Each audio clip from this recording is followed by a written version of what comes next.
Muy buenas tardes, bienvenidos al Ateneo de Santander en esta tarde desapacible en la que realmente el tiempo invita muy poco a salir de casa y venir a escuchar una conferencia. Por eso yo quiero agradecer especialmente a quienes componen hoy esta mesa, que preside el catedrático de literatura José Carlos Mayner, y que además van a abordar, presentan un libro muy interesante, Textos Vivos, Notas de un Reencuentro, en el que además se recuerda el hecho de que, como era lógico, durante la dictadura franquista apenas hubo referencias muy leves a los grandes escritores e intelectuales españoles que estaban en el exilio, y que a partir de ahí se recupera el estudio de todos ellos. No voy yo a presentar ahora al conferenciante y al autor del libro, José Carlos Mayner, puesto que lo harán quienes le acompañan en esta mesa aquí esta tarde. ¿Y quiénes le acompañan? Pues María Dolores Albiac Blanco, Manuel Aznar Soler, Jorge de Hoyos Puente y Rebeca Rodríguez Hoz, a quienes doy la más efusiva bienvenida a este Ateneo y donde les reitero que aquí tienen su casa. Sí quiero recordarles a ustedes que han tenido la amabilidad y han hecho el esfuerzo de venir esta tarde presencialmente al Salón de Actos del Ateneo, que el libro se está vendiendo en la entrada y que al finalizar el acto el catedrático Mayner es seguro que firmará ejemplares a quienes lo deseen. También quiero saludar a las personas que nos están viendo a través de la transmisión en directo por streaming de esta conferencia que además después quedará publicada en la página web del Ateneo y será accesible a cualquier persona que desde cualquier lugar del mundo quiera verla y disfrutarla. Y yo ya sin más les dejo con el catedrático Mayner y con quienes le acompañan en esta mesa y en esta tarde. Muchas gracias y bienvenidos al Ateneo Santanderino.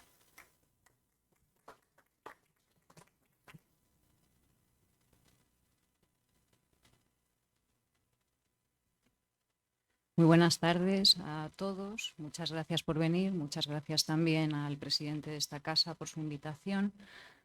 Para mí es una gran satisfacción presentar el acontecimiento que hoy nos reúne, que es la celebración del nacimiento de la Cátedra del Exilio Literario Republicano, la CEXLIR, dirigida por el profesor Manuel Aznar Soler desde la Universidad Autónoma de Barcelona, y la presentación de la primera publicación de dicha cátedra, Textos Vivos, Notas de un Reencuentro, del profesor José Carlos Mayner. Quería ofrecerles algunas claves de la intrahistoria de este acontecimiento y para ello lo mejor es compartir con ustedes las pistas que sobre ella han dejado sus propios protagonistas. Comenzaré hablando por boca del director de la cátedra. En octubre de 1970 inicié en la Universidad de Barcelona el primer año en la especialidad de Filología Hispánica. Venía de la Universidad de Valencia, donde había cursado los 2 primeros años de la carrera. Y elegí 2 asignaturas que tenían un mismo profesor, un tal José Carlos Mayner. Digo un tal porque por entonces yo no sabía quién era ese joven profesor que al cabo de unas cuantas clases nos deslumbró a los más de 100 alumnos que salíamos del aula, en que nos explicaba estética y sociología de la literatura española, con un hambre y sed de lecturas con que empezar a saciar nuestras lagunas, mares y océanos de ignorancia. Las clases de Mayner en aquel contexto político franquista nos estimulaban a reconstruir nuestra tradición liberal burguesa, desde la Revolución de 1868 a la Segunda República y la Guerra de España. Una tradición que constituía nuestra tradición cultural democrática más inmediata, la tradición de la llamada por el propio Mayner Edad de Plata de la cultura española.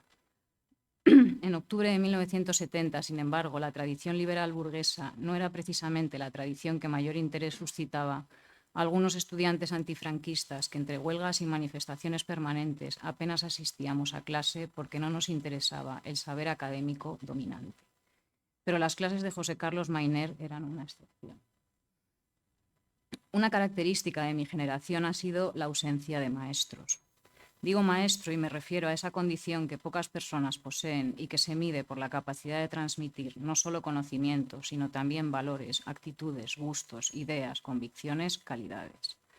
Y el reconocimiento de José Carlos Mayner como maestro ha sido, en mi caso, tardíamente injusto, porque en aquellos años buscaba a mis maestros entre los intelectuales republicanos que hubieron de exiliarse en 1939 por la victoria franquista, mis maestros perdidos. Así que a partir de 1973 intenté reconstruir la historia del Segundo Congreso Internacional de Escritores para la Defensa de la Cultura, inaugurado el 4 de julio de 1937 en una Valencia que por entonces era capital de la República. Y tuve la inmensa fortuna de ir conociendo a algunos de sus protagonistas, José Bergamín, Rafael Dieste, Juan Gil Albert y Antonio Sánchez Barbudo, entre otros. Y en este sentido, mi primer viaje a México durante el verano de 1981 fue deslumbrante porque entré en contacto con intelectuales tan ejemplares como Adolfo Sánchez Vázquez, catedrático de Filosofía en la Universidad Nacional Autónoma de México. Este hubiera querido que fuera mi maestro. O Carlos Blanco Aguinaga, catedrático en San Diego, o Vicente Llorens, catedrático en Princeton. Y sin embargo, el tiempo me ha obligado a hacer justicia a profesores como José Carlos Mayner, porque en 1970 existían ya en las universidades españolas algunos jóvenes como él que se formaron de manera autodidacta en tiempos aún más difíciles que nosotros y dieron a conocer todo un patrimonio literario y cultural que la dictadura militar franquista había condenado al silencio y al olvido. Se entenderá que la única vez en mi vida que he pedido un prólogo para un libro mío haya sido precisamente a José Carlos Mayner el prólogo de mi libro República Literaria y Revolución 1920-1939, que tanto le debe. En ese libro, Manuel Aznar estudiaba un trascendental proceso que tuvo lugar a raíz de la Revolución de Octubre de 1934 y sobre todo del 18 de julio de 1936. El desplazamiento de buena parte de la intelectualidad española desde el humanismo democrático burgués al humanismo socialista, que sería el fundamento del Frente Popular de la cultura española. Un frente popular aglutinado en la Alianza de Intelectuales para la Defensa de la Cultura, que fue la mejor expresión de la evolución de la Edad de Plata al compromiso antifascista con la causa de la República. Un frente popular que con la derrota republicana tuvo que huir del país, engrosando las filas de un exilio intelectual que, como señala José Carlos Mayner, representaba lo más granado del pensamiento y las letras nacionales. Pues bien, en ese prólogo al libro de Manuel Aznar, publicado en 2010, José Carlos Mayner escribía lo siguiente sobre su antiguo alumno y amigo. En toda esta trayectoria de algo más de 3 decenios, aquel joven profesor trabajó como muy pocos de sus coetáneos por la reivindicación del exilio como la más legítima continuidad de la vida intelectual española, pero nunca quiso hacerlo solo. En primer lugar, porque su implicación personal no se limitó a lo bibliográfico, sino que entró en lo biográfico. Y es que Manuel Aznar Soler ha sido el albacea natural de muchos de aquellos exiliados, una misión que tampoco ha querido en exclusiva para sí, como demuestra su fundación más significativa, el GEXEL, es decir, el Grupo de Estudios sobre el Exilio Literario de 1939. Un auténtico intelectual colectivo, añado yo, que dio sus primeros pasos hace 33 años, es decir, en 1993, con el propósito quijotesco expresado en su manifiesto fundacional. Decía así: el GEXEL se plantea como tarea prioritaria y urgente la reconstrucción de la memoria histórica, cultural y literaria del exilio español de 1939, tarea de evidentes implicaciones éticas y políticas. Porque al margen de aquellos autores cuya obra ha sido total o parcialmente recuperada, una gran parte de nuestros escritores exiliados nos son aún hoy inaccesibles. Estamos firmemente convencidos de que el exilio constituye una asignatura pendiente de la política cultural de la España democrática. La tarea realizada en estos 33 años ha sido ingente y, como no quiero extenderme, destacaré solo unos pocos hitos. El monumental diccionario biobibliográfico de los escritores, editoriales y revistas del exilio republicano español de 1939, una obra enciclopédica de 4 voluminosos tomos. El lanzamiento de las colecciones del GEXEL, bautizadas con los nombres de los barcos que llevaron a los exiliados hacia América, Ipanema, Sinaya, Winnipeg, Serpa Pinto y Cuba, y la utópica empresa, que ya no lo es, anunciada al final de un congreso celebrado en 1999 con motivo del 60 aniversario del destierro, cuya clausura tuvo lugar en Collioure, el pueblecito francés donde murió y está enterrado Antonio Machado. Me refiero a la creación de la Biblioteca del Exilio, editada por la editorial Renacimiento de Sevilla, biblioteca que nació el año 2000 con el propósito de publicar 100 obras del exilio escritas en todas las lenguas españolas. Creo que vais por no sé cuántas ya. Eso es un mérito que además de Minar, que es el editor de Renacimiento. Y que está aquí presente. Aquí presente. Pues bien, la cátedra que hoy presentamos es la culminación de esa hazaña colectiva del GEXEL y su propósito es seguir contribuyendo a la edición, estudio y divulgación de las literaturas del exilio republicano de 1939, sin cuyo conocimiento nunca estará completa la historia de la cultura española del siglo XX.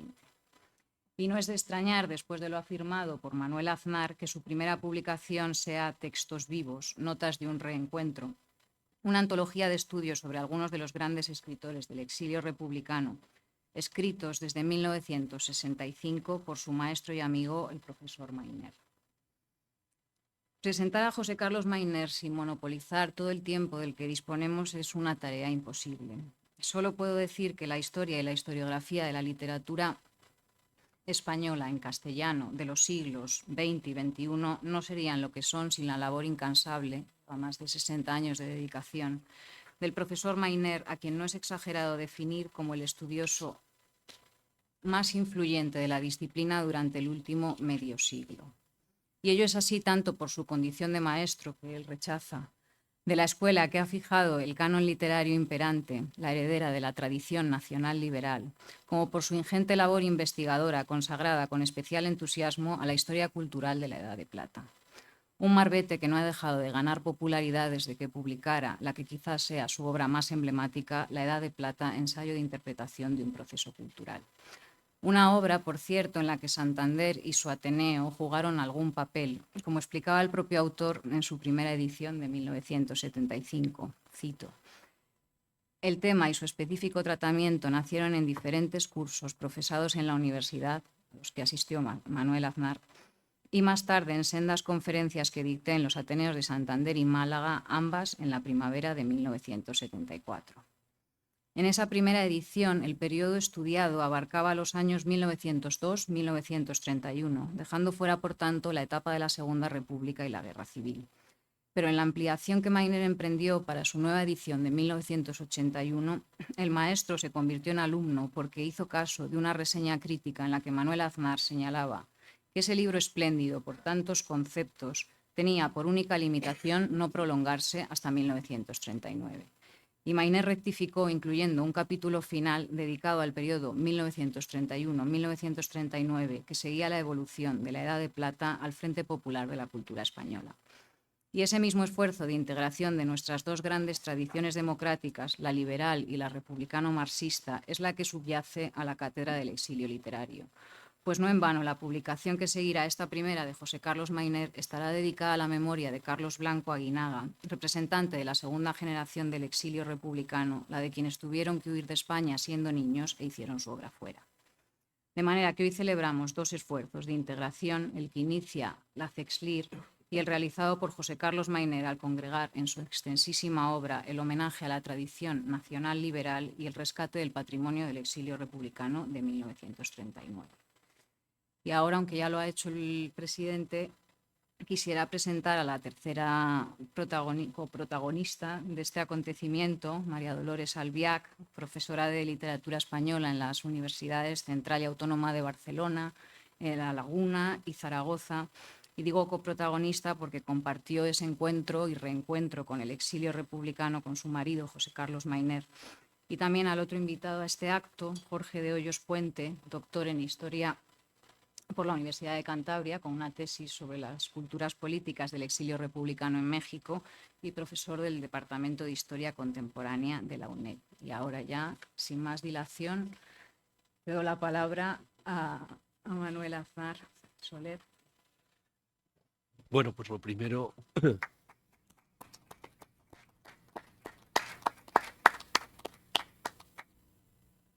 en primer lugar, nuestro agradecimiento al Ateneo de Santander en la persona de su presidente por haber aceptado la presentación de este libro, Textos Vivos, Notas de un Reencuentro, de José Carlos Mainer. Voy a hablar como responsable de la edición, el prólogo y las notas de Textos Vivos, Notas de un Reencuentro. Textos Vivos porque trabajamos conjuntamente, José Carlos Mainer y yo, en recopilar todos los materiales, todos los artículos, ensayos que había publicado sobre el tema de la literatura del exilio republicano de 1939, y lógicamente la decisión final la tomó él, decidió entre sus numerosas publicaciones quiénes debían incluirse en un libro de textos vivos, es decir, los que tenían mayor vigencia y actualidad para un lector actual. Como muy bien ha dicho Rebeca Rodríguez Oz, es la primera publicación de la Cátedra del Exilio Literario Republicano, porque cuando me jubilé, o me jubilaron, en el año 2021, entonces dejé la dirección del Grupo de Estudios del Exilio Literario que habíamos creado en el año 93, es decir, el siglo pasado. Es un grupo que, por tanto, ya tiene 33 años de existencia y, como ha explicado ella, pues publicaciones, congresos, en fin, actividades diversas. La Cátedra del Exilio Literario Republicano nacía con unos objetivos que son paralelos, hermanos, al GEXEL, y una de las actividades que vamos a mantener todo el tiempo que podamos es la publicación de un libro anual, a condición de que sea un libro de una gran personalidad que haya dedicado trabajos cualitativamente muy importantes a la literatura del exilio republicano. Lo ha explicado Rebeca Rodríguez Oz y no lo repito. En octubre del 70 yo me encontré con un joven profesor que desconocía del todo, que se llamaba José Carlos Mainer, y su encuentro fue un punto de inflexión en mi vida, porque yo venía de 2 años de comunes entonces en la Universidad de Valencia con grupos de 200 personas masificadas, y no había encontrado, la verdad, la experiencia fue muy decepcionante. Me interesaba la historia, me interesaba la literatura, pero al asistir a la asignatura de Estética y Sociología de la Literatura del profesor Mainer dije, esto es lo que me interesa a mí. Él hablaba de literatura vinculada a la historia, a la política, entonces eso es lo que me interesaba a mí, y a partir de ahí, pues vamos, me convertí en un fiel lector de todo lo que publicaba él.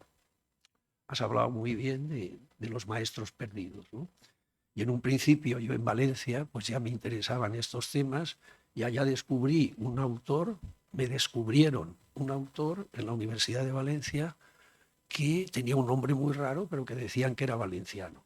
Y se llama Max Au, que es también el objeto de un segundo libro que hemos publicado de José Carlos Mainer, recogiendo todas las publicaciones, en este caso todas las publicaciones sobre este escritor. Tanto José Carlos Mainer como yo somos patronos científicos de la Fundación Max Au, así que era un libro absolutamente necesario, ¿no? Bueno, pues dicho esto, entonces mis maestros perdidos, los has nombrado, Rebeca, por valenciano Vicente Llorens, porque Max Au y Vicente Llorens eran para mí entonces, estamos hablando del 68, pero no del mayo. Yo entro en la universidad en septiembre-octubre, es el curso 68, 69, 69, 70, estoy también en Valencia ya. El octubre del 70 es cuando empiezo en Barcelona con el profesor José Carlos Mainer. Me interesa, como digo, los maestros perdidos, y efectivamente el primero era Vicente Llorens, pero su legado se conserva en la Biblioteca Valenciana. Yo dirijo la revista Laberintos, que edita la Biblioteca Valenciana, y le hemos dedicado varios números monográficos porque el archivo de Vicente Llorens sobre el tema es valiosísimo. Es sin duda el mejor historiador de los exilios culturales españoles, y la prueba es que el libro de la transición que dirigió José Luis Avellán en Taurus, que son 6 tomos, el primero se lo encarga a Vicente Llorens, que estaba preparando la historia del exilio republicano y que desgraciadamente quedó inconcluso este proyecto por su fallecimiento. Se ha nombrado también a Adolfo Sánchez Vázquez. A mí me interesaba la estética y en esos momentos la estética marxista. Y caigo en la cuenta de 2 libros publicados en la editorial Era de México, fundada por exiliados republicanos españoles, uno que se llama Las ideas estéticas de Marx. Yo me formaba de manera autodidacta, entonces no entendía muy bien las ideas estéticas de Marx, pero leí ese libro y empecé a entenderlo. Y dije a todos los compañeros, lo que hay que leer antes que a Marx es las ideas estéticas de Marx, porque este hombre es un sabio que convierte lo que para nosotros es difícil en fácil. Y efectivamente fui a conocerlo en el verano de 1981 en México. Carlos Blanco Aguinaga, pues también era otro maestro perdido que estaba, él era hijo de los niños de la guerra, la segunda generación exiliada en México, nacido en Irún, atravesó la frontera a Francia y luego ya con becas, porque era de familia humilde, pues nada menos que consiguió, el primer paso fue becario de la Universidad de Harvard, que sigue apareciendo en los rankings como la mejor universidad del mundo. Bueno, pues allí estaba Carlos Blanco Aguinaga, que hizo una carrera académica fulminante y que acabó en la Universidad de La Joya, en California. Y lo has comentado también, Rebeca, la segunda publicación que estamos a punto de entregar a la Biblioteca del Exilio es precisamente un libro semejante al de José Carlos Mayner, es decir, una antología de los mejores ensayos que Carlos Blanco Aguinaga ha publicado a lo largo de su vida sobre el tema de la literatura del exilio. Y añado una información, y es que este es el libro, el de José Carlos Mayner, del año 25, el de Carlos Blanco Aguinaga del 26, y ya hemos empezado a trabajar en el próximo libro de la cátedra, esa publicación anual, dedicada a otro grande de la literatura española, que es Claudio Guillén, hijo de Jorge Guillén y persona, una autoridad en el terreno de la literatura comparada, pero que sobre todo es también un niño de la guerra, como Carlos Blanco Aguinaga, exiliado, y entonces ha escrito textos importantes y un librito simplemente porque tiene 80 páginas, que se llama El sol de los desterrados, literatura y exilio, que yo recomiendo a todo el mundo porque es la mejor introducción sobre el tema.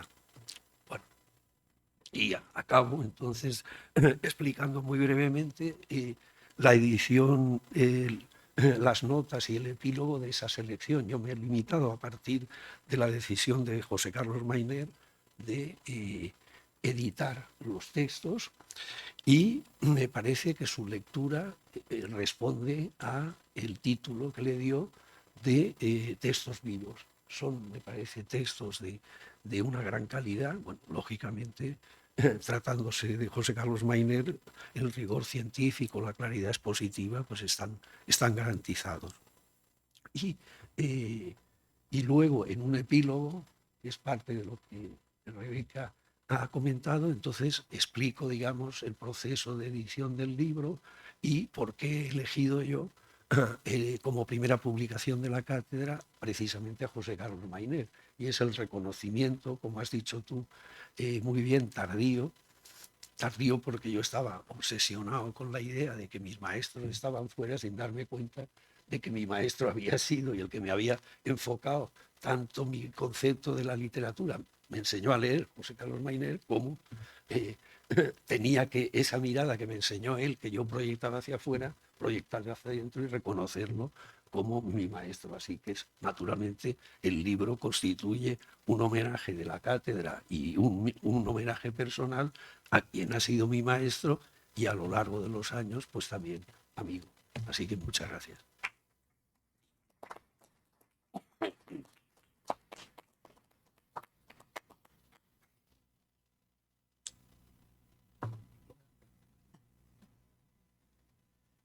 Buenas tardes.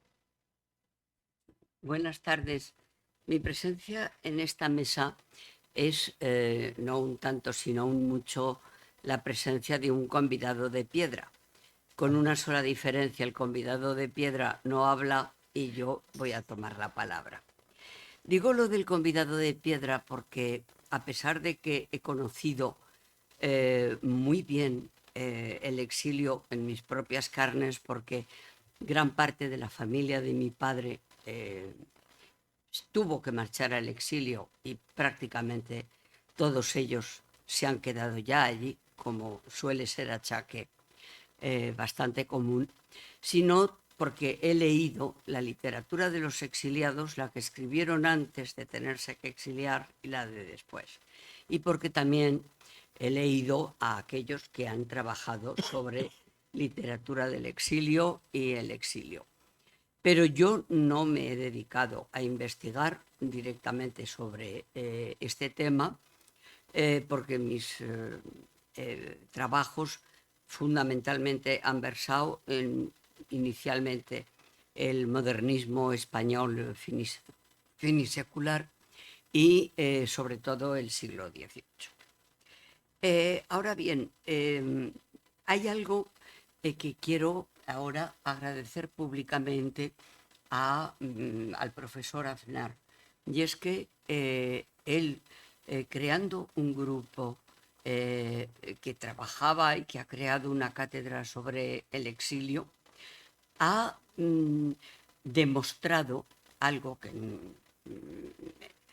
es evidente, que es que un hecho miserable y repugnante como es el que personas tengan que abandonar sus cosas más queridas, su patria, para marchar al exilio, para salvaguardar la vida o la dignidad, y ambas cosas, en muchos casos, ha sabido demostrar que esa cosa tan repugnante es un hecho lleno de grandeza y de dignidad, y que no solamente merece la pena conocerse y estudiarse, sino que además hay que tener la conciencia clara de que estamos en deuda con todos aquellos que supieron marcharse y desde el exilio mantener una dignidad y en la memoria de lo que era una España que nunca debió dejar de ser. Aparte de esto, decirles que lo que les voy a contar van a ser unas pildoritas, los románticos decían que las almendras curaban la nostalgia y la tristeza. Bueno, voy a intentar que, a pesar de hablar del exilio, sean almendras que les curen de tristezas y de nostalgias, y vean lo que tiene de hermoso también este tema. Me voy a fijar fundamentalmente en lo que, por mi experiencia, he conocido, y a quien más he tratado y conocido y leído, y por quien tengo un cariño enorme, es Max Aub. Y he elegido Max Aub porque yo no voy a hablar del libro tienen que hablar pues los profesores que saben de ese tema, porque Max Aub es una especie de encrucijada de exilios. Es un exiliado permanente.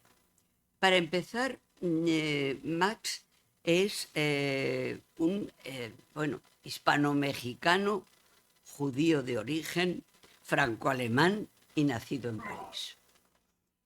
Su padre era alemán, la madre era francesa, pero de origen judeo-alemán. Es decir, ya tenemos ahí un cruce de culturas y desde luego de exilios, claro, también. Él, por otra parte, fue un fugitivo de guerras. Tuvieron que exiliarse de Francia por la Primera Guerra Mundial el año 16, tuvo que exiliarse de la Guerra Civil Española, y es el hombre que tuvo cantidad de nacionalidades. A manera de curiosidad, les recuerdo que del año 1903 al 16 tuvo la nacionalidad alemana. Coincidiendo con esta nacionalidad alemana, del 3 al 72 tuvo la nacionalidad francesa, nacionalidad que compaginó con la española desde el año 16 también hasta el 72. Y también hasta el 72 compaginó desde el año 55 la nacionalidad española con la mexicana. Por lo tanto, tenemos realmente un auténtico caso de exilios, de culturas y de nacionalidades. Yo conocí a Max en la casa de Velázquez, en su segundo viaje, en abril de 1972. Y José Carlos dice que hablaba sin pronunciar la R, la pronunciaba G, por sus orígenes franceses. Yo, para mí, que lo que tenía era frenillo, realmente, porque era un hombre políglota que hablaba cantidad de idiomas muy bien, pero en todos metía la R, con lo cual para mí era una cuestión de frenillo. Este encuentro fue importante porque Max Aub y Noel Salomón, un socialista y un comunista, el gran hispanista Noel Salomón, salieron a pasear conmigo por los jardines de la casa de Velázquez y de repente tuvieron los dos una suerte de vuelco de nostalgia. Miraron hacia la casa de campo y de repente Noel Salomón dijo, que Noel también hablaba con la G, pero él por francés. Decía, ¿te acuerdas, Max? El puente de los franceses. Y se pusieron a hablar de la guerra, de cómo estaban en el puente de los franceses, cómo se luchaba. Yo estaba fascinada con aquellos dos personajes cogidos de mi brazo, uno porque era cojo, Noel Salomón, y el otro porque estaba muy mal ya del corazón, que era Max. Y de repente Max tiene un arranque de ira y dice, pero yo, bueno, lo decía con la G, pero yo tengo una apuesta con el general. No dijo el nombre. Tengo que verlo morir. Un par de meses o 3 después supe que había perdido la apuesta con el general, cosa que realmente fue dolorosísima por muchísimos motivos que son muy, muy claros. Había venido antes a España el año 71 y el año 69, y de aquel reencuentro salió el libro, sí, del 71, que es La gallina ciega. La lectura del libro, que si no la han leído se la recomiendo, habla de el choque que sintió entre el recuerdo que él tenía de la España que dejó y la España del franquismo. Y por otra parte, sintió aquella vuelta como él decía, con el dolor del desarraigo. Efectivamente, una cosa que señala en La gallina ciega, yo creo que exagera un poco, es que cree que en España hay indiferencia política. Bueno, creo que ahí Max no llegó realmente a conocer pues, el hervor que había en las fábricas, en las universidades y en determinados lugares que no tuvo posibilidad de conocer y de ver. Pero yo les decía que Max me interesaba tratarlo un poco aquí porque era el hombre de los exilios. Ya hemos visto que el año 16 se marcha de Francia. Llega a Valencia, donde se hace representante de la empresa familiar de bisutería, creo recordar, que había llevado su padre, y Ignacio Soldevila, gran conocedor de Max Aub y autor de una biografía suya, dice que hablaba el catalán valenciano y el catalán de Cataluña con absoluta perfección. Supongo que con la G, pero bueno. la realidad es que Max tuvo una vida como viajante de comercio en la que procuró en todos los lugares a los que iba entrar en contacto con los núcleos, con las tertulias de intelectuales. Tenemos noticias, en fin, voy a citar algunas, como la gran relación que mantuvo con los Gaos, con Juan Gil Albert o con Juan Chabás, y como en Barcelona, cuando estuvo en Barcelona, estuvo en una tertulia en la que estaban Salvat Papasseit y Sebastià Gasch o López Picó, entre otras. Fue también muy amigo de Díaz Canedo.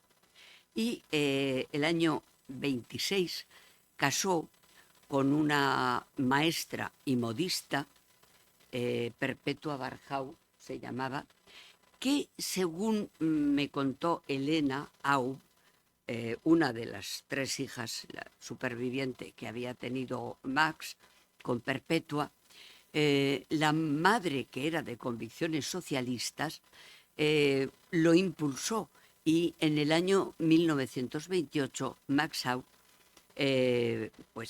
militó, entró como militante en el Partido Socialista Obrero Español. Un contacto importante para él había sido en Gerona con Jules Romain, el cual no solamente le habló de su teoría del unanimismo, esa idea de que las multitudes pueden tener y tienen sentimientos colectivos, sino que además lo introdujo en el mundo de las revistas. Max Au empezó a leer revistas, a familiarizarse todavía más con el mundo cultural y con el mundo de la lectura. Se interesó mucho por el teatro y, de hecho, hay una obra que es casi un juego cruzado literario, el desconfiado prodigioso, que parece una mezcla del condenado por desconfiado y del mágico prodigioso. Max seguramente no era ajeno a estos juegos, porque era muy inteligente. Pero lo que sí que me interesa destacar es que no tanto sus obras, que de eso tienen que hablar los profesores, cuanto que durante la guerra él recibió una misión diplomática importante por parte de del PSOE. Fue enviado a París para encargarle a Picasso un cuadro sobre el Guernica. El bombardeo de Guernica, nos lo explicaron, parece ser que la aviación alemana, deseosa de matar a cuantas más personas mejor, tenía una especie de plan de todas las ciudades que tenían ferias, porque el día de feria había mucha gente en la calle. Estaban los puestos, las atracciones que había en las ferias, y claro, bombardear una ciudad con feria era un exitazo para los asesinos. Y parece ser que las condiciones meteorológicas aconsejaron bombardear Guernica, que en aquel día favorable para la aviación tenía feria. Y de ahí el que hubiera un descalabro que conmocionó al gobierno. Y hicieron mucho hincapié. Max Au nos contó que fundamentalmente don Fernando de los Ríos le había dicho: no consienta usted que Picasso no quiera cobrar el cuadro, porque Picasso dijo que no lo quería cobrar, que él solamente quería cobrar los materiales. Dijo: no lo consienta, porque queremos comprar el cuadro para que ese cuadro, que es manera de representar lo que ha sido la brutalidad de la guerra contra la España democrática sea propiedad del gobierno español. Entonces, efectivamente, Maxau discutió, nos dijo, con Picasso y le pagó 200.000 francos, que en aquellos tiempos tampoco era grano de anís, en 2 plazos. Uno de 50.000 y un segundo plazo de 150.000.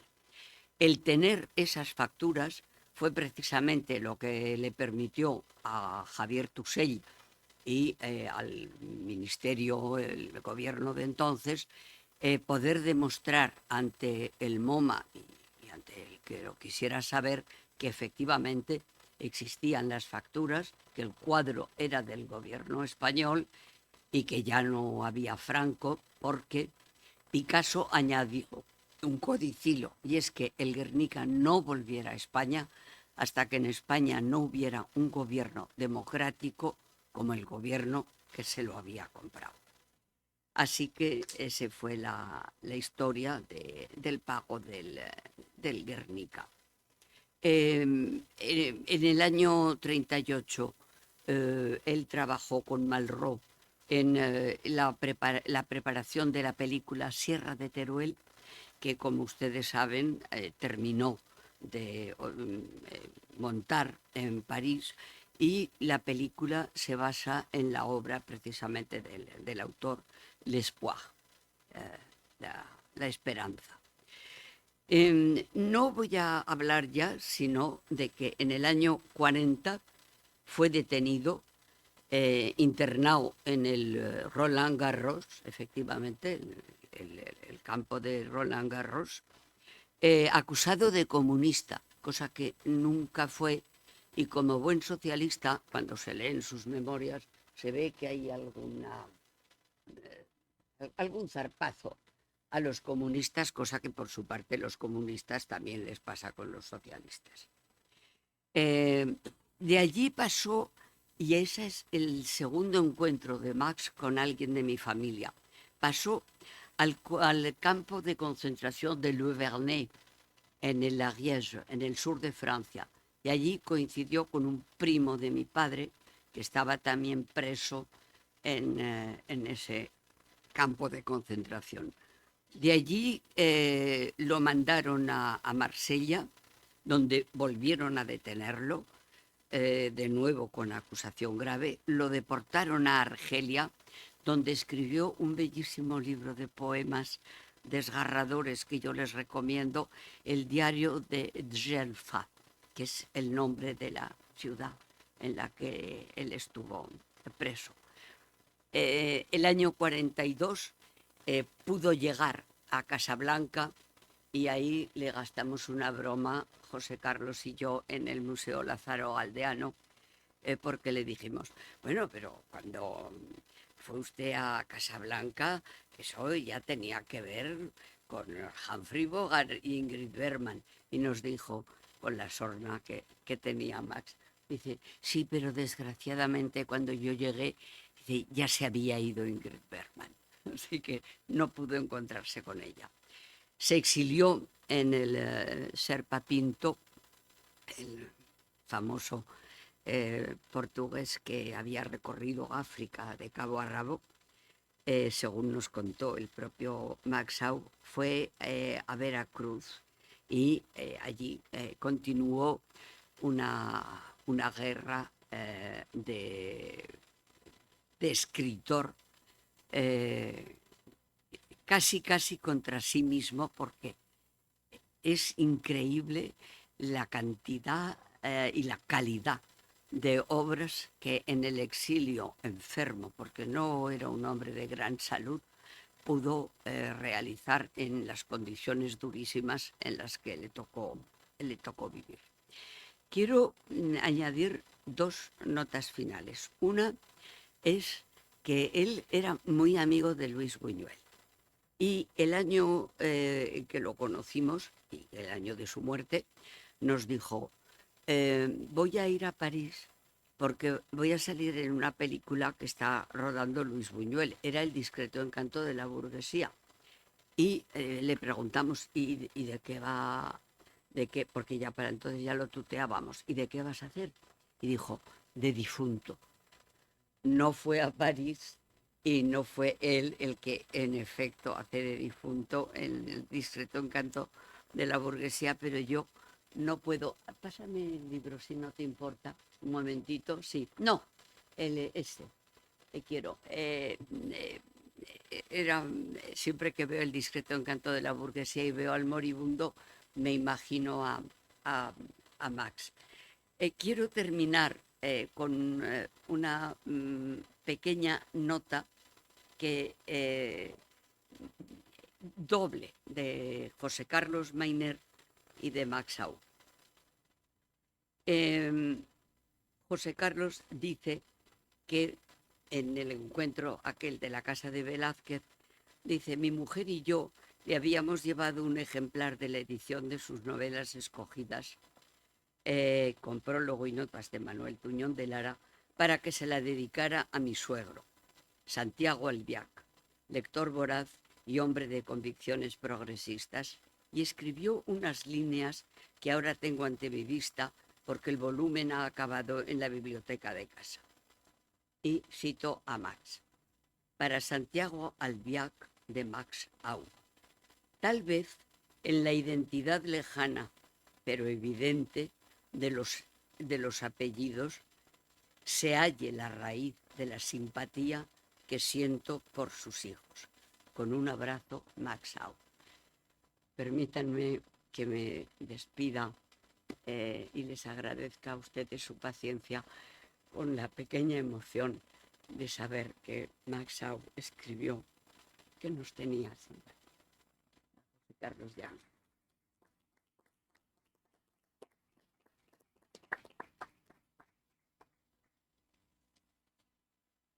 Me toca. Bueno, pues muy buenas tardes a todos y a todas. Un placer y un honor formar parte de esta mesa, y quiero comenzar, por supuesto, agradeciendo la invitación para poder estar aquí, tanto al Ateneo como al Hexlir, como a la editorial Renacimiento. Hoy tenemos la posibilidad de presentar un libro que es un libro homenaje, pero también es un acto, yo creo que patriótico, porque es una reivindicación de una generación que trabajó por recuperar una parte de lo mejor de España y de ponerlo a disposición de las nuevas generaciones. Y en ese sentido, es decir, mayor honor que estar en esta mesa, pues es difícil tener en ese sentido. También creo que es un acto patriótico, es decir, reivindicar el papel de la editorial Renacimiento. Es decir, pocas instituciones públicas, oficiales, han hecho mayor esfuerzo individual, familiar, por permitirnos a nuevas generaciones conocer al exilio, poder leerlo, poder disfrutarlo, poder aprender de todo lo que España perdió. Y por lo tanto, gracias a Abelardo, porque es decir, nos has dado a todos momentos muy, muy emocionantes, gracias a todo el esfuerzo que has hecho, y también este libro y todos los que vendrán. He presenciado hoy una fascinante conversación, no revelo nada, donde dos mentes como Abelardo Linares y Manuel Aznar Soler iban proyectando las siguientes entregas de la colección, y estén atentos porque seguirán saliendo formidables obras. Ojalá el Estado hiciera más por apoyar y reforzar la labor que se hace con esta editorial que, ya digo, nos ha permitido a todos conocer y disfrutar grandes autores. También creo que, además de la presentación de un libro homenaje, es un acto de respeto y reconocimiento generacional. Hexlir, Manolo Aznar, el profesor Manuel Aznar Soler, hace un reconocimiento a sus maestros, aquellos maestros perdidos, pero también aquellos maestros descubiertos, como decía, con una cierta capacidad autodidacta para construir nuevos marcos de análisis y reconstruir, digamos, ese canon, ¿no?, que se perdió con el exilio y tratar de reintegrarlo. Desde luego, también creo que debe ser un reconocimiento generacional. Rebeca y yo tenemos devoción, es decir, por Manolo Aznar, y en ese sentido creo que el esfuerzo, la generosidad con la que ha ido trabajando a lo largo de tantas décadas es sin duda encomiable. Tenemos Manolo Aznar para rato, es decir, el Hexlir está en plena ebullición y continuaremos disfrutando de su magisterio y de su ejemplo también ético, es decir, porque yo doy fe, llevo ya casi 20 años en la universidad y doy fe que el profesor Aznar Soler es en ese sentido una rara avis, ¿no? Es decir, yo tengo profunda devoción por otro Manolo Suárez Cortina, también compartida con Rebeca porque nos dirigió las tesis a los dos en esta universidad, y creo que los Manolos se puede decir que de alguna manera son ejemplo de ética, de respeto y de cultura democrática, algo importante en el ámbito universitario. Claro, yo soy un historiador de asuntos políticos, culturales, pero no tanto del ámbito literario, y hablar sobre el libro de Mayner pues puede resultar absolutamente grosero. Yo recordaba que conocí al profesor Mayner en el 2006 en un curso en la Menéndez Pelayo. Yo era un simple estudiante que se matriculó, en el que se homenajeaba el centenario de Francisco Ayala. Y entre mis fotografías antiguas guardo una hermosa fotografía en la que estoy situado al lado del profesor Mayner y al lado del profesor ya perdido Francisco Ayala, ¿no? Es una foto que está muy presente en mi recuerdo como un ámbito realmente emocionante, porque quien ha leído, quien ha escuchado a Mayner, es decir, queda muy pequeño a la hora de poder dialogar con alguien que fue realmente y que es un gran intelectual del siglo XX. No solo es un gran historiador de la literatura contemporánea española y también latinoamericana, sino que yo diría que es uno de los pioneros de eso que tanto se habla en el mundo universitario, que es la interdisciplinaridad. Mayner desde el comienzo dialogó con los grandes historiadores del momento. Esta mañana rememorábamos los encuentros de Poe, ¿verdad? Es decir, donde se configuró de alguna manera también toda una generación de historiadores contemporaneístas que salían de la dictadura, también sin maestros, y que buscaban en alguien como el profesor Tuñón de Lara una referencia sobre la cual construir ámbitos de conocimiento. Y en ese sentido, es decir, Mayner dialogó desde muy joven con toda esa generación también de historiadores, siendo algo mucho más que un filólogo o que un historiador de la filología, ¿no? Recordamos la anécdota del profesor Rico que decía: el profesor Mayner es otra cosa, y hay que reconocer que eso es cierto.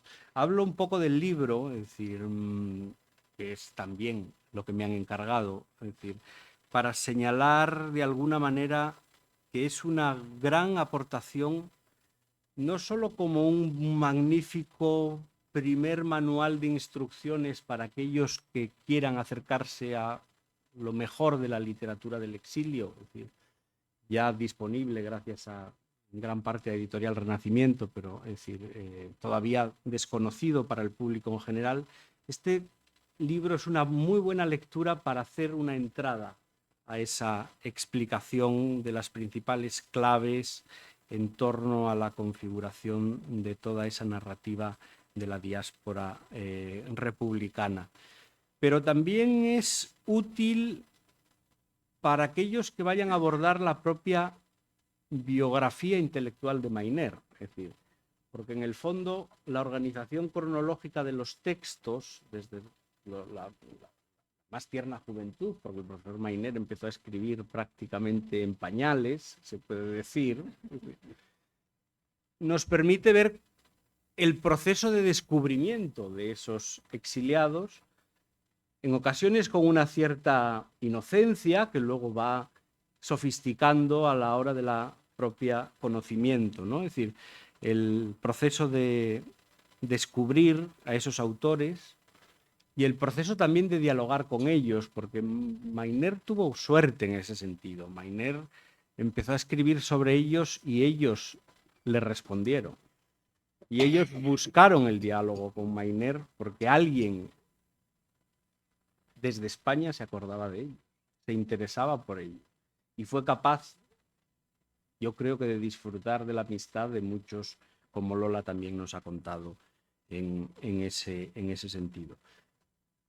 Es un libro profundamente erudito. Yo, es decir, cuando lo leía para esta presentación, cada vez me hacía más pequeño, porque decía, lo leyó todo, es decir, lo sabe todo, tiene una capacidad de entrelazar autores, de encontrar paralelismos, de generar una mirada crítica absolutamente rica, pero no es el típico libro erudito con muchos datos, tiene una profundidad de análisis en ese sentido que permite, como digo, el acceso a una lectura muy amable para aquellos que quieran acercarse a ese ámbito en el caso del rescate.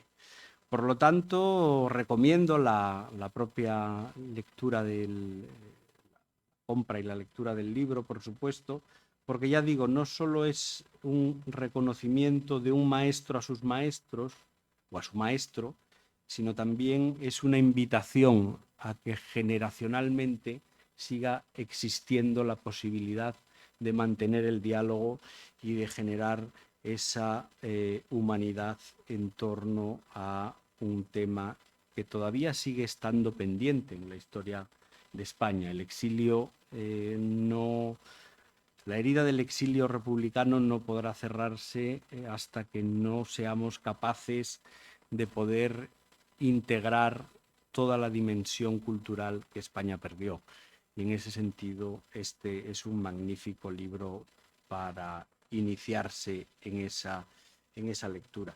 Y finalizo reiterando la idea del reconocimiento. Yo creo que mi generación ha tenido mucha suerte porque maestros autodidactas, es decir, han sido capaces de construir ejemplos de dignidad, de respeto, que han de alguna manera permitido superar aquella negra, oscura universidad franquista que ha generado un ámbito de una universidad más democrática, todavía con problemas, pero más democrática, más abierta, más horizontal, más cosmopolita y más cercana a principios democráticos. Siempre quedará cosas por hacer, pero desde luego este libro ayuda a configurar conciencia política democrática, conciencia ciudadana, y en estos tiempos feos que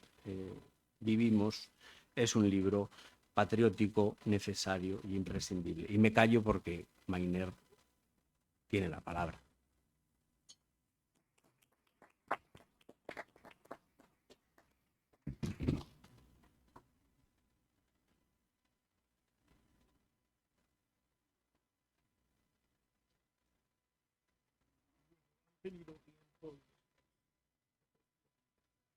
Te agradezco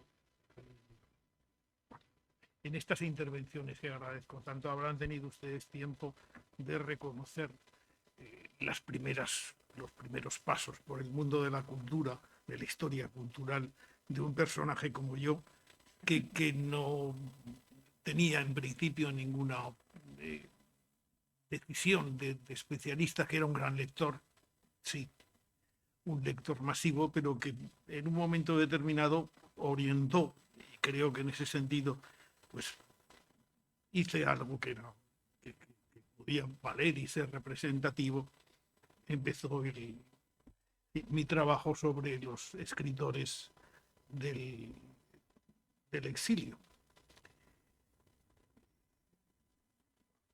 No todos eran tan conocidos como es debido en el momento en que yo empecé a escribir.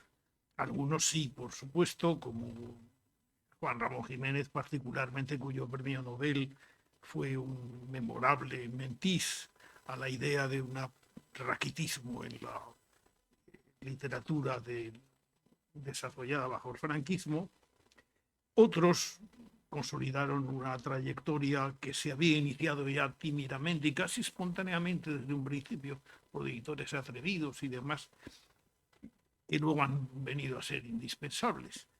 Pienso que es el caso de Ramón Sender, de Maxau, pero también de Rosa Chacel, por ejemplo, de una faceta de Pedro Salinas que está más allá simplemente de la producción poética e incluso de la temática insistente de él, y que pasa a considerar también la existencia, la presencia, el trabajo de un catedrático de literatura, como lo era él también, y de las congojas de un exiliado español que vivió en la cultura y en la literatura de Estados Unidos sin demasiada simpatía por sus invitadores, vamos.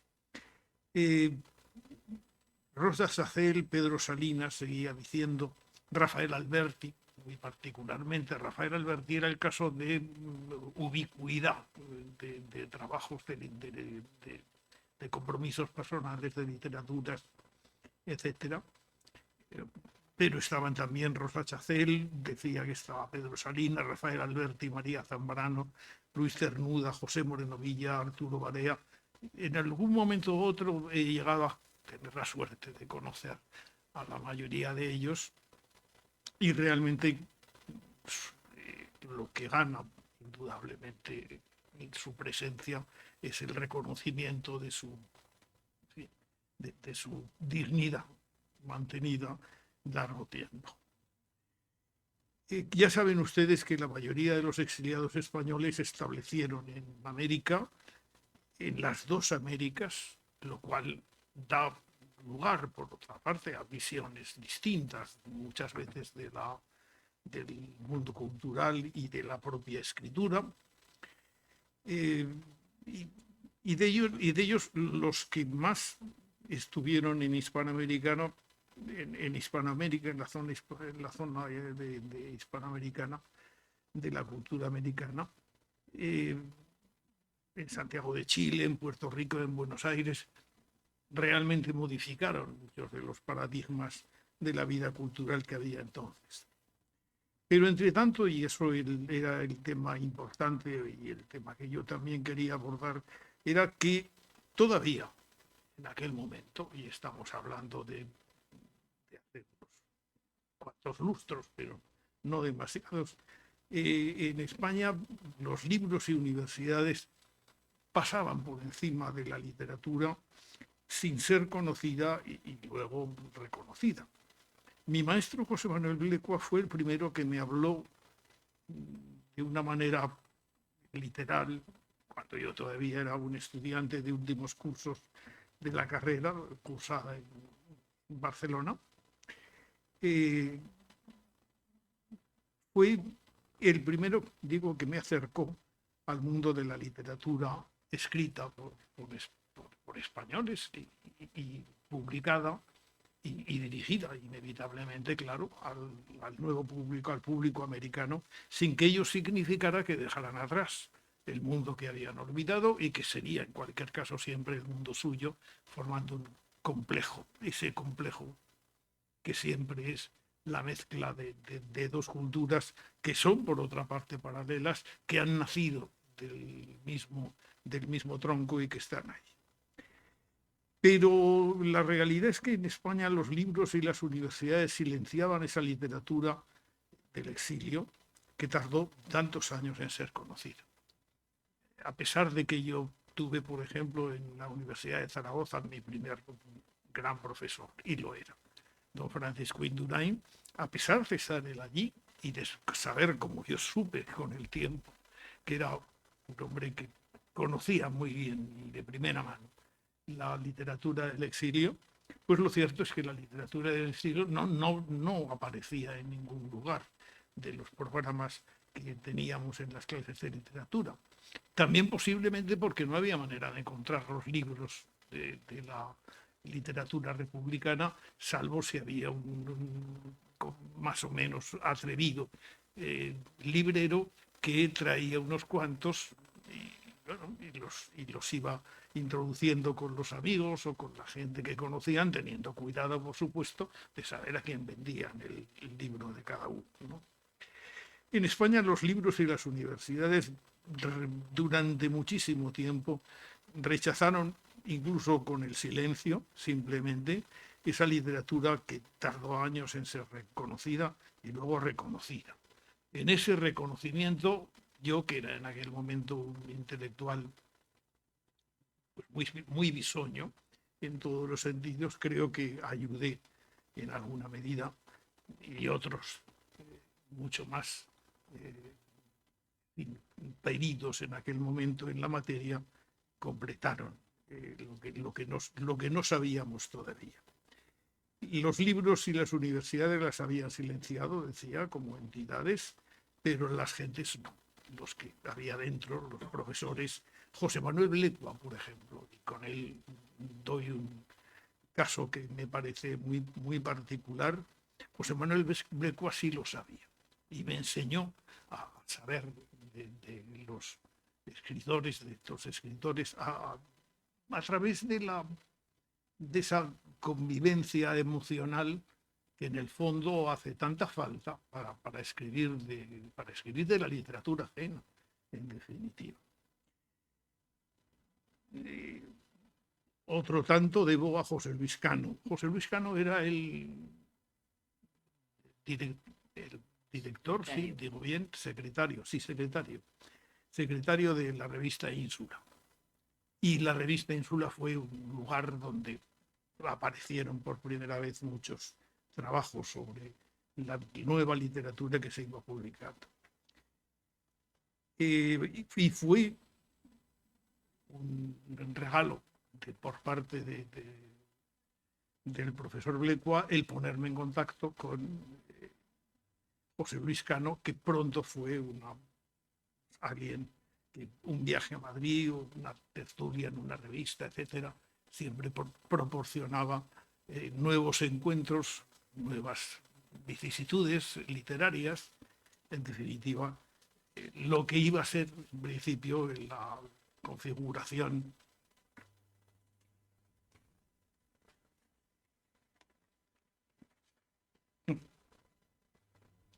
lo que iba a ser en principio el descubrimiento de una literatura, la literatura española escrita fuera de España, y lo que iba a ser también muy pronto recogido por otros como yo, que habían desembarcado en un momento determinado de aquel trabajo y que iniciaban como tarea inminente una revisión de la literatura del exilio. Es el caso de Rafael Marra López, que publica narrativa española fuera de España y con ello acuña ya una manera de reconocer previamente el tema de que iba a tratar, que publica a partir de 1963, que es el año de su primer libro en España, la narrativa española fuera de España, que es un libro leído, pero evidentemente no releído por muchos, ni convertido tampoco en un centro de atención debidamente trazado. La historia de la novela de Martínez Cachero, José María Martínez Cachero, es una nueva visión que termina en el delator fondo de Óscar Barrero, que trabaja con él y desarrolla un amplio camino para la literatura del exilio. En el año 99, ¿cuánto es el año? En los años 70. Ya en los años 70, el libro de José Ramón Marra López, como decía, Narrativa española fuera de España, da cuerpo al interés por la literatura española del exilio. Pronto también reediciones poéticas, las revistas poéticas redescubren los poetas importantes, entre los cuales había, como saben ustedes, un premio Nobel, premio que no fue del gusto precisamente de muchos de los escritores españoles que lo habían visto llegar a finales de los años 50, cuando se produjo la novelización de nuestro escritor. Marra López era un hombre miembro de la agrupación socialista, trabajaba en Madrid con formación americana fundamentalmente, había participado en actos de los que entonces se consideraban delictivos. En 1958 fue detenido, encarcelado y juzgado como socialista. Lo defendió Manuel Jiménez de Parga, que empezaba ya a afilar las armas del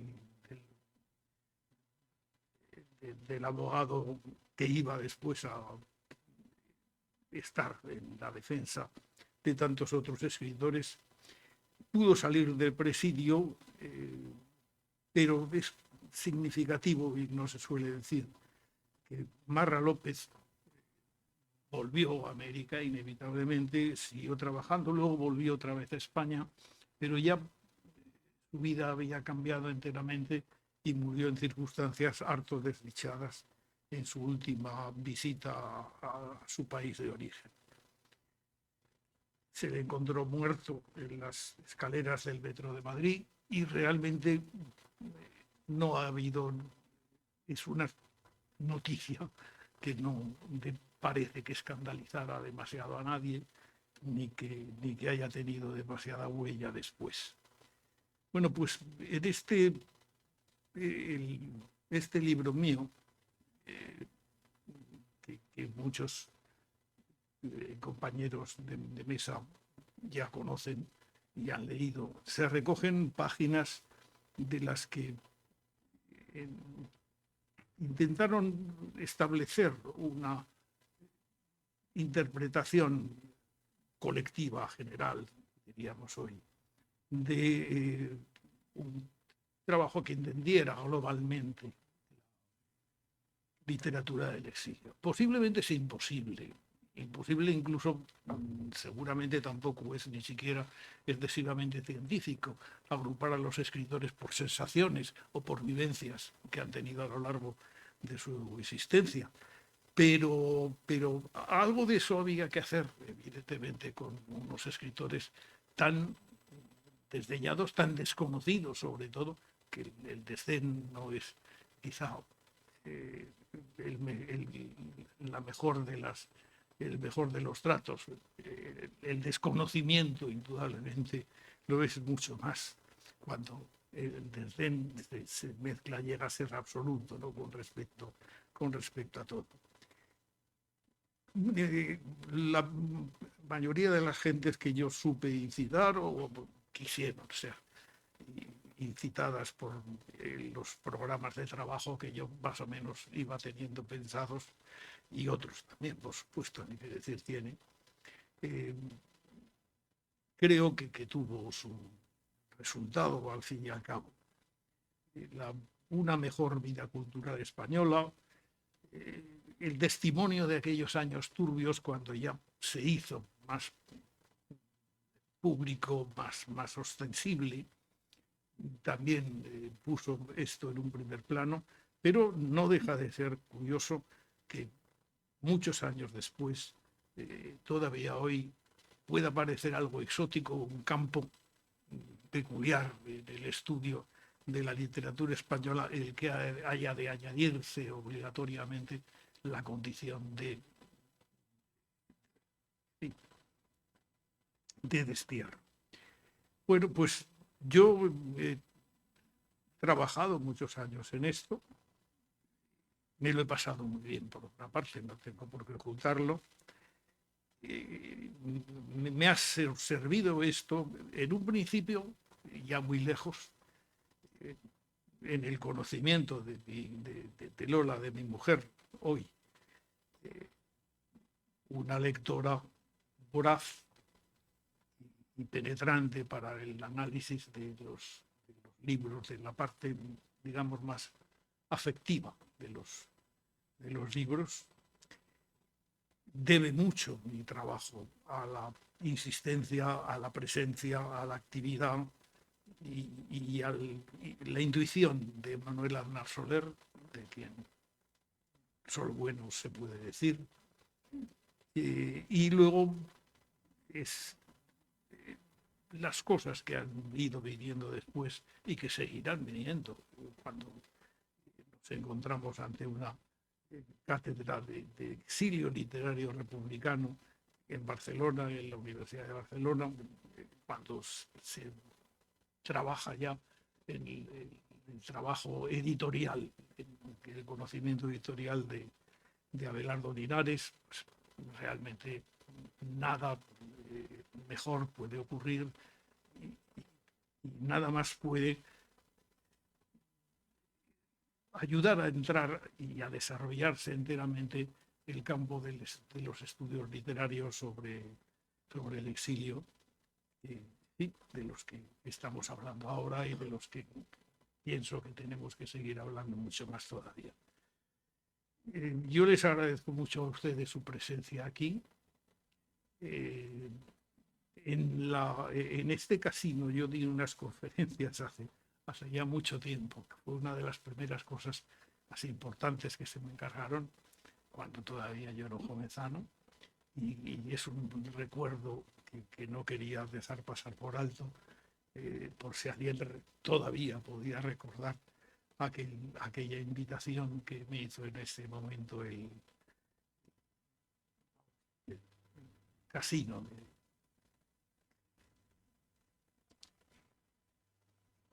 Bueno, pues esto es cuanto yo podía decirles. Ya sé que deslavazado en algunos aspectos, pero ahí tienen ustedes, si se me pide, un testimonio de lo que ha sido una vocación decidida y lo que en definitiva, pues, lo que pienso seguir trabajando ya en los años que me queden. Tengo de todos modos la seguridad de que ya hay detrás de mí y por delante de mí, por supuesto, mucha gente para la que el campo del estudio de la literatura y la cultura, aunque la cultura sea un plato distinto, ¿no? pero existe también y habrá que considerarlo.